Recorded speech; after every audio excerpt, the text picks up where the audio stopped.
It's the 2 Minute Hats Podcast. Let's talk about it every morning at 8:30 a.m. and also on Wednesday it's the midweek service at 6:30 p.m. You can also join our Facebook group on Facebook Podcast with the most. We got Tony Mays and Lavelle Salter. It's the 2 Minute Hats Podcast. Let's talk about it.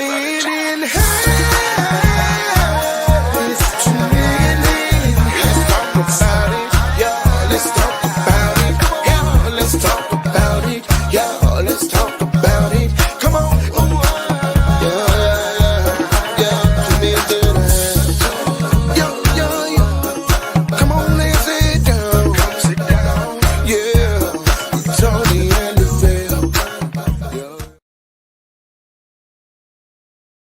Top of the morning to your facers. Happy Thursday, Throwback Thursday to all of you on this beautiful Thursday, man. I'm flying solo today, man. Lavelle had a gig today, so I am flying solo.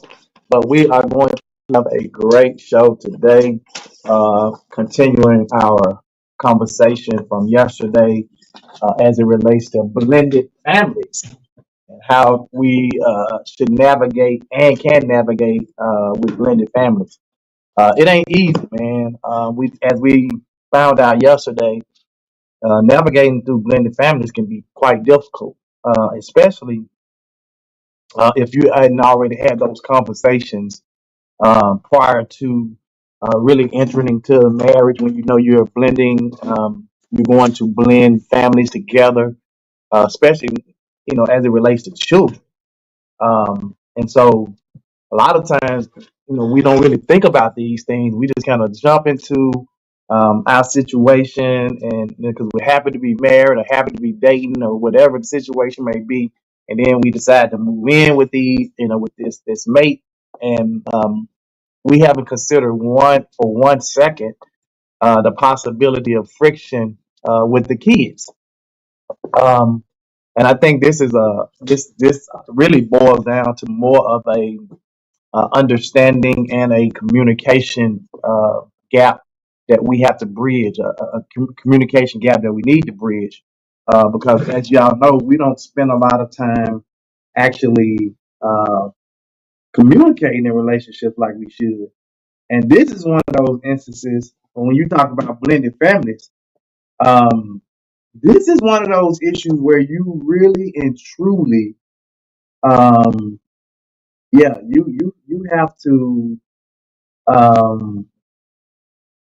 You really got to pay attention to the signs, and if you don't, I mean, it could be a real issue. So when we don't pay attention to some of the telltale signs that something is going awry within the blended family, man, it can end up disastrous. A lot of times we end up blaming our mates. And then you got to think about it, man. Ultimately, who this really affects is the children, because the children are set right dab smack in the middle of this, and they're the ones who are actually dealing with these issues. And so, like, how can we? What can we do to help kind of navigate through making sure that we're not leaving our children out of this? I mean, this whole idea of the blended family. And so when you think about the blended family again, man, there are some things when you're talking about trying to navigate through a blended family. There are some things that you really need to consider when you're talking about navigating. Good morning, Queen. When you're talking about navigating through a blended family. So I'm gonna run back through these quickly from yesterday, just so before I get into the other aspects of it. But first of all, as we said yesterday, that many blended families, many blended marriages rather, get blindsided by the pressure of step family living. Identities get tangled together. Discipline becomes a problem, and parents discover that they don't have the necessary tools to manage their home. Your blended family will not look like the Brady Bunch. That's the most important thing to know. That your blended family ain't gonna look like the Brady Bunch. And I never really thought about that analogy, because the Brady Bunch was a huge blended family that seemed like it was the most perfect blended family ever. And then they had their issues, but it wasn't anything that they couldn't work through. So it's important to know that your blended family ain't gonna look like the Brady Bunch. Um, and the Brady Bunch, since it is not easy to combine two families into a new unit. Welcoming a new spouse brings with it added stress, new rules, new identities, new demands, new religious practices, and more. Though there are many extra challenges as a blended family, creating a lovely, peaceful home is attainable. So you want to make sure that you are at least trying to navigate through a blended family in a way where you're thinking about the children, you're thinking about how do we introduce the children, to each other within this blended family. How do we make this blended family a cohesive unit? And so you have to start to begin to talk about those things. So the first thing you got to do is you have to acknowledge the challenge. This is what we talked about yesterday. You got to acknowledge the challenge. Though you want everyone in your new household to get along, it is no small feat to combine two families into one. You co-parent with the new partner. Memories of the past influence attitudes and emotions of those in your household. Acknowledge that it will take time to figure out how your new family unit will handle money, bonding, discipline, childcare, and any other issues that may arise. It can also be an uphill climb at first, but it's doable once you have a plan. So you got to have a plan when you're talking about blended families. So come up with a plan. It's necessary to have a plan. So come up with a plan. Uh, making parenting changes before you marry save a tremendous amount of heartache, stress, and everything else. Make sure you sit down with your future spouse and discuss how to parent together. I think this is where we kind of drop the ball at a lot of times because we don't have these conversations prior to entering into the marriage or entering into the relationship or entering into blending this house together, moving into this house together, right? So we move into this house. We got this family. We ain't really even introduced the kids in a way. We just, okay, this your room over here, this your room. The kids over here bigger because if you come in, if your spouse comes in with two children, you have two children, what is the ideal thing generally happens? They gonna stick together. So if one person has a problem, one of them two gonna stick together, them two gonna stick together. So we got to show them how to all work together. But that's something we hadn't even talked about. We haven't talked about the discipline aspects of it. You got a different parenting style than me. Your discipline may seem different than my discipline. How you discipline a person, it may seem totally different than how I discipline. So we need to talk about that so we can enter into the discipline aspects of it basically on the same page. If you send your kids to the corner to stand up in the corner as discipline, and I whoop my children, well then we got to find a common ground because you may tell me, well, my children are not used to whippings. So we got to navigate through that. You know what I'm saying? We got to talk about that.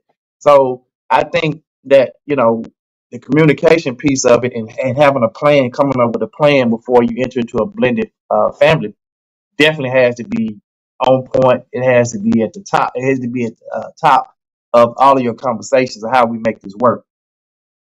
Um, and so once you sit down and you discuss how to parent together and make the necessary adjustments, um, then you it makes a smoother transition, and your kids won't become angry at your new spouse for initiating changes because you've already talked to them about what these changes will be entering into this new relationship. You guys sit down with them together. I think the first thing to do as a couple, you sit down with that couple as a couple. You sit down and you talk about these parenting styles and how we're going to blend this family together, how this is going to work. And once you guys come up with the plan, then you sit down with the children, all the children together. Maybe each parent talks to their children first, and then you bring them together as a unit and talk to them. Say, hey, look, things are going to be different. We're going to be all living under one roof. Things are going to be different. Things will be changing. How we move, how we, if you do something and get the discipline is going to look a little different. So you have that conversation with them, and I think that kind of takes a little of the I don't want to say excitement, but a little of the you're setting the expectation. So them not really knowing what's going to happen, you kind of take that and you kind of ease their mind a little bit as children. And then try stepping into your children's shoes. You got to think about it. This is new for you. This is new for you. It may not be new for you. You might be in multiple relationships, so it might not be so new for you. But it may be new for those children. And if it's new for those children, try stepping into those shoes. Your children or stepchildren didn't get the opportunity to choose whether they wanted a new family. So great care and patience should be taken to help them adapt to the situation. Whether you're a step parent or is your spouse, who's in that role, talk frequently with the kids about how it's going and what they're going to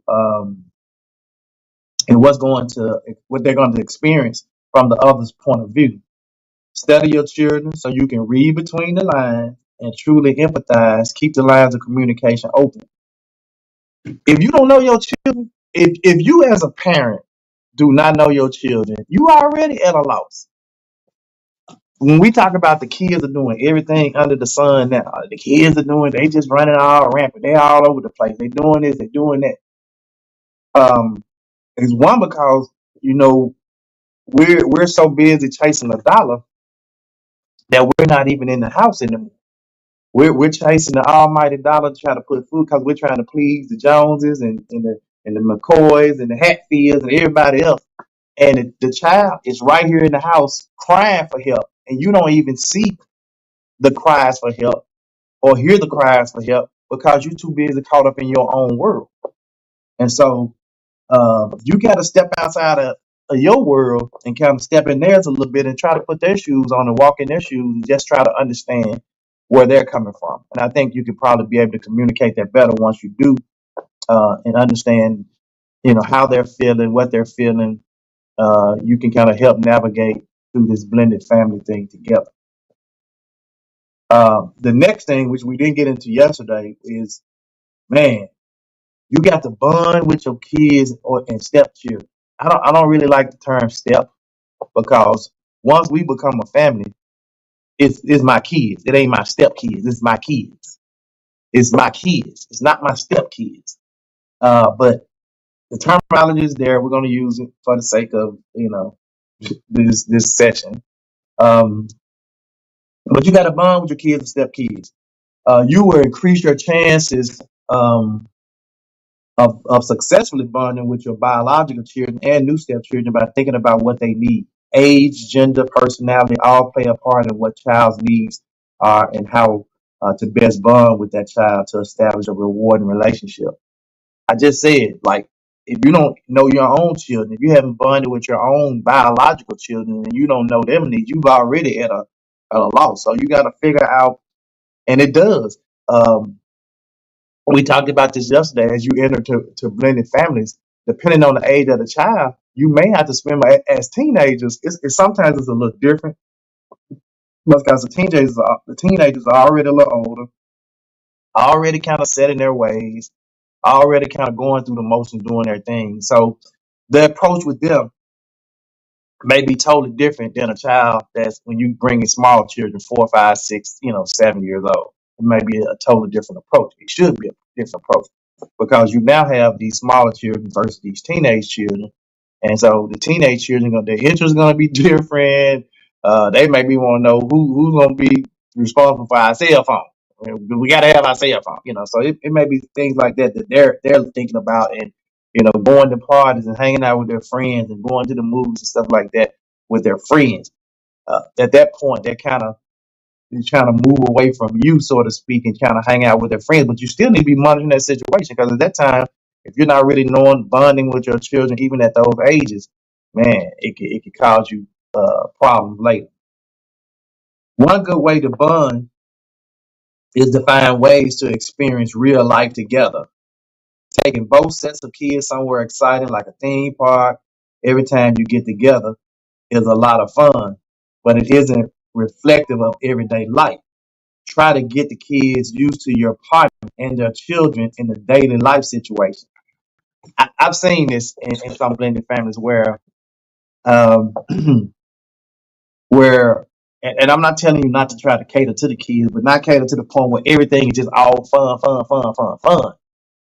then they may equate that to that's how life is going to be. Oh, life is just big fun ball of no, you know, it's not always going to be all peaches and cream. So you have to get them used to everyday life situation. I'm not telling you not to bond and have some, because we already talked about bond. This is all part of bond. I'm not telling you not to travel and do things like that, but everything shouldn't be just all fun, fun, fun, because that's what they're going to kind of equate that to. So we definitely don't want to do that.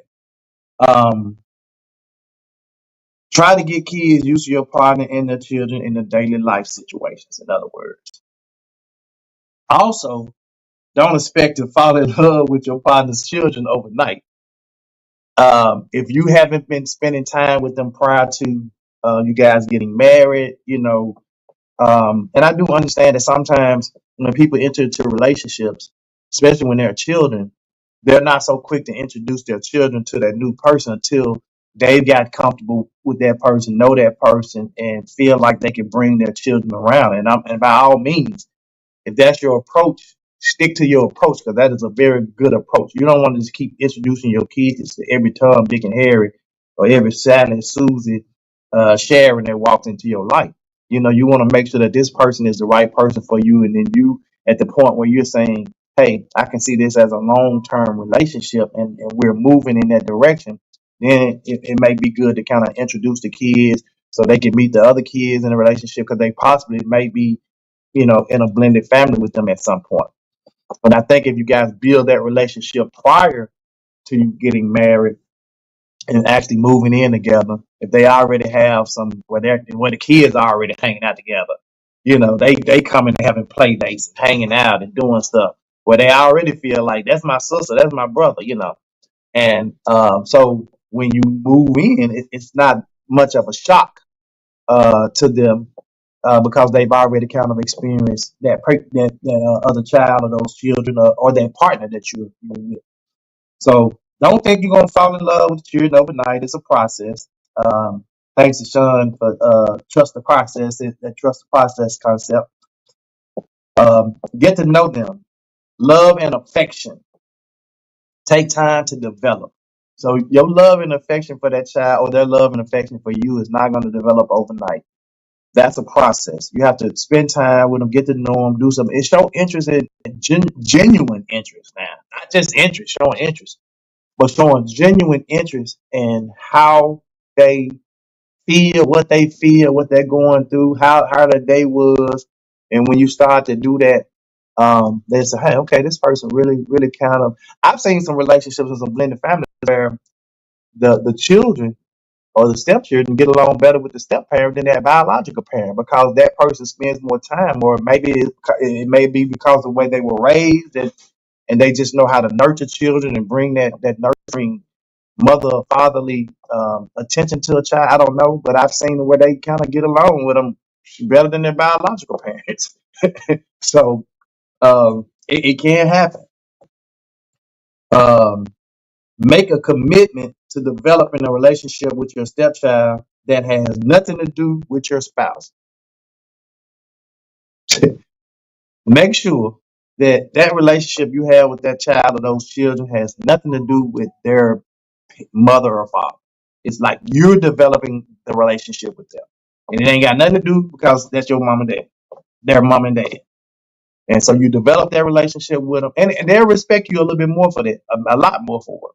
If you honestly try to build a relationship, but don't expect for them to be so welcoming overnight. Um, there's a new form, especially if you have not already introduced them prior to actually talking about going into the marriage or entering the marriage. You just jump into the marriage, and then you want to introduce them. No, so that's gonna take some time. Set aside some special time in which you and the child can interact alone. However, let your stepchild set the pace. So that's what I'm saying. Um, you kind of let them set the pace. You don't want to force yourself on them, because if you force yourself on them, it's going to basically push them away from you. So it's going to push them away from you. It's not going to draw them in close, because you're really trying to force the relationship, or you're trying to force to do stuff. So kind of suggest stuff to, hey, you know, you want to get together? Let's me and you go and spend some time together. Maybe go out to eat or go to what you like to do. I like to go to the park, to the zoo. Okay, well, let's go to the zoo and kind of hang out. We can chit chat and get to know each other a little bit while we at the zoo, or we can go to Mount. You know, the child might like rock climbing. You know, you might be like, Shh, I ain't that athletic type person, but you got to be willing to try to do some things, make an attempt to bond with that child in a way that they see you at least trying. And if you're trying, they'll give you an A for effort if you're trying. Um, Re-examine your needs. Tell your partner exactly what your needs are and what you need from him or her. Let your partner know if you need your kids to feel more accepted in their new home or need a different division of labor. Explain your needs and describe precisely um, how they can be met. Nobody can read your mind. In turn, you need to ask your partner what is needed from you. Again, it goes back to communication. You need to be communicating with your partner.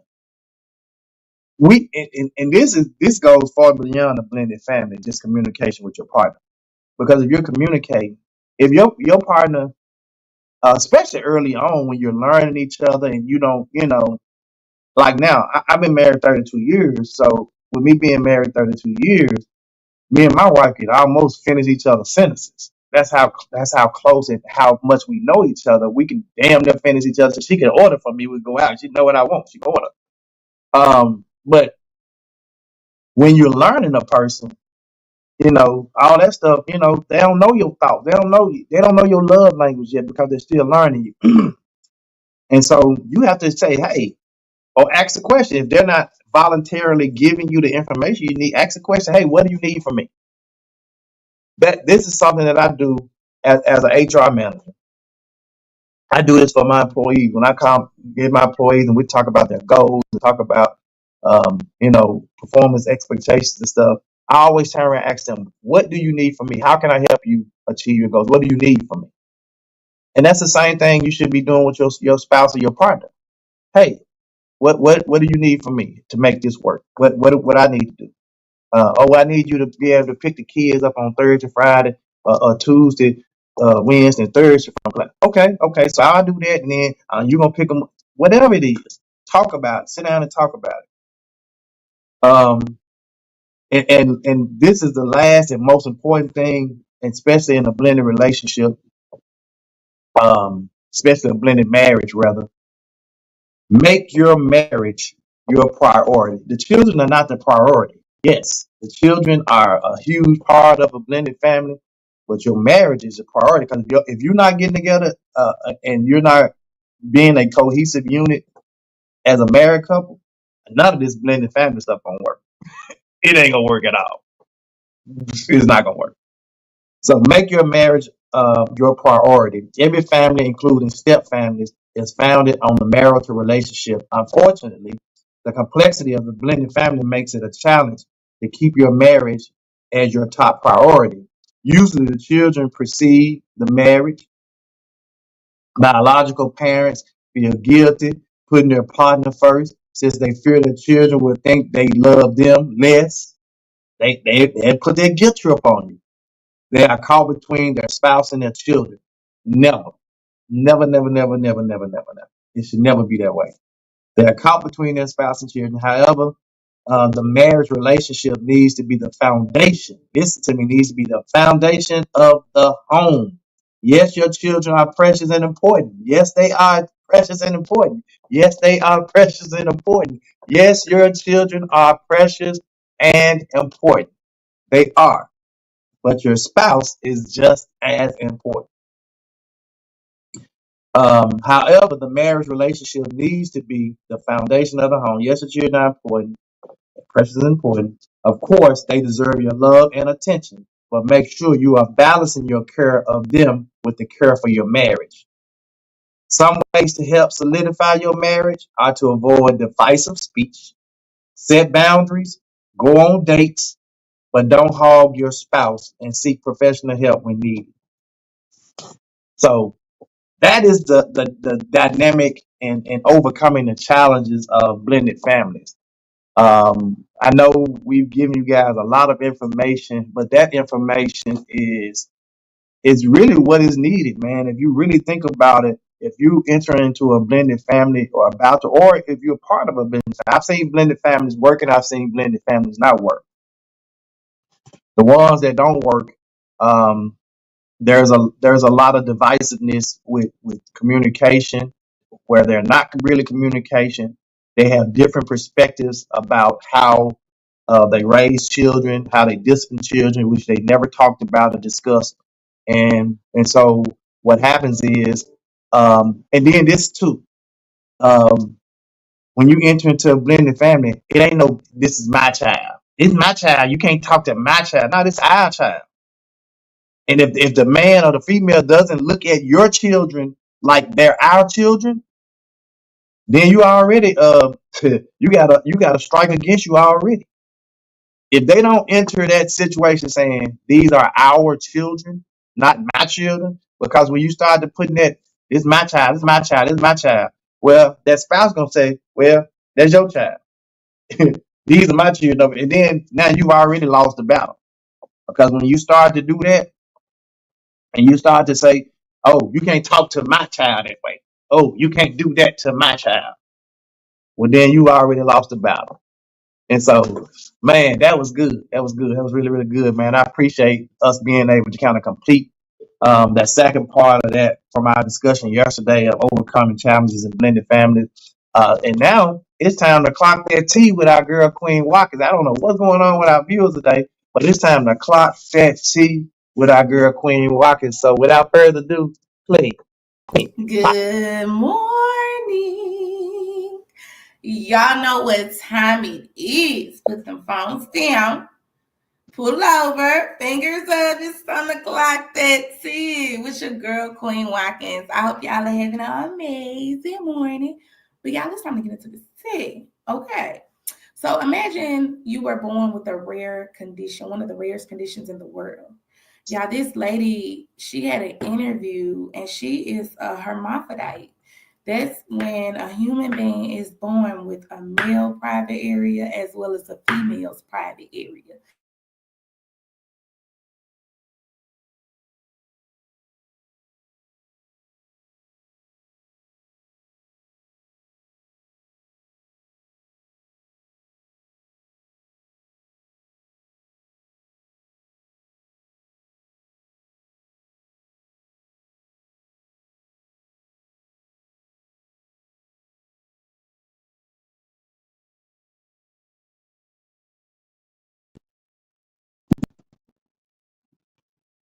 I don't know what just happened, y'all, but it just kicked me totally off. It kicked me totally off. So unfortunately, we're not gonna be able to clock the TV Queen for whatever reason. I don't know what's going on with the video, but we're gonna save it for tomorrow. It's probably because I'm trying to share it from my tablet, but it actually kicked it off. I don't know why. But we're gonna share it tomorrow. So unfortunately, we won't be able to clock that T today, but we're gonna clock it tomorrow. And what she was getting ready to talk about is a very, very interesting. It's very interesting. So for those that didn't hear her,